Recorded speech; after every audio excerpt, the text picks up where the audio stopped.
Alright, what's up everybody? This is Ken Estrellas with Dance Network, and I am here today with Laura Edwards. So why don't we start by having you tell us a little bit about yourself, how you got started dancing, and how you got to where you are today. I started dancing when I was 2, actually. My older sister was dancing. She's about 3 years older than me, and my parents put me in dance lessons as well. At a competition studio, mainly doing jazz, tap, ballet, that kind of stuff. And I just continued doing that until I graduated high school. I did the dance team at school, and everything I could do possibly involved with dance, really. And then after that, I decided that I wanted to move to LA, and I ended up booking a music video here, which was my first professional job ever.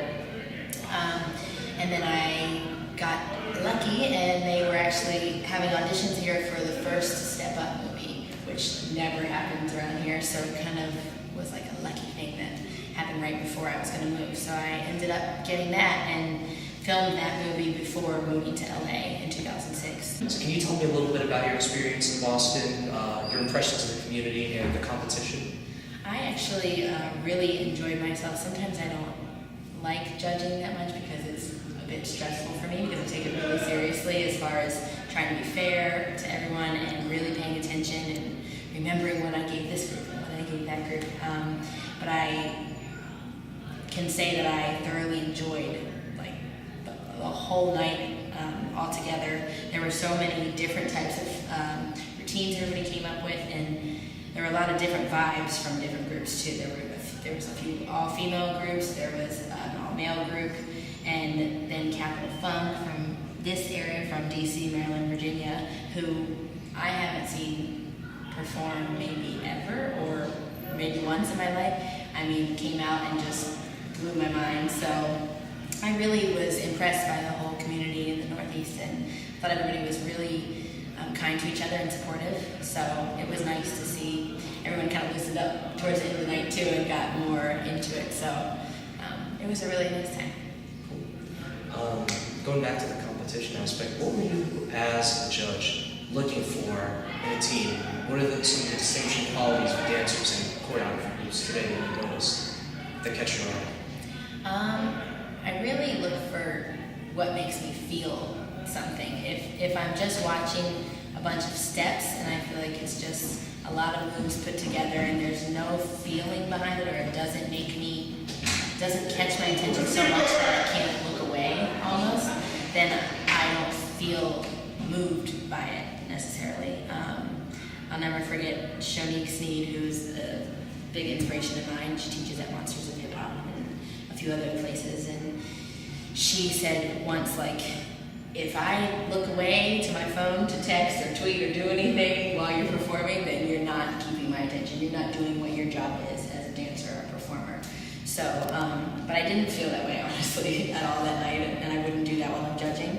But there were some groups that really, that made me feel something, and maybe they needed to work on cleaning their routine a little bit more so that they have the balance of those things.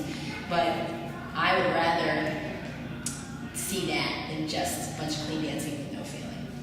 So, What were some of the performances that stood out to you that night? I can't remember the name of all the groups, but the all boys one was great because they did like a boy band That was theme. the Yes, it was hilarious, and that made me feel something too, because it took me to a time of like music that I grew up with and remembered, and they also had comedy in with the dancing, and they had a lot of feel-good songs where they did different styles of dancing throughout the whole routine.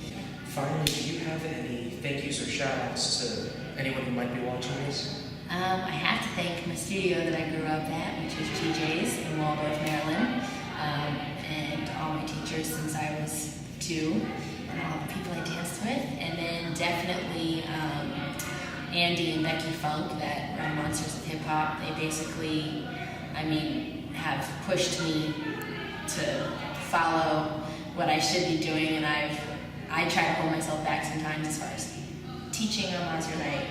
I said no for the first 2 years that they asked me to be on faculty because I wanted to pay my dues and I wanted to take my time and I didn't want to rush into it, and they don't give up on me, so I appreciate them for that, and I got a lot of opportunities through going to Monsters of Hip Hop. been taking class there, and all the teachers there that I've looked up to forever. So I can't think of anything else right now, but tons of people and all the students who take class because if they didn't come to my class, who would I teach? And they, inspire me to keep making up new things, and I want to be great for them, so they want to come. And so it's Excellent.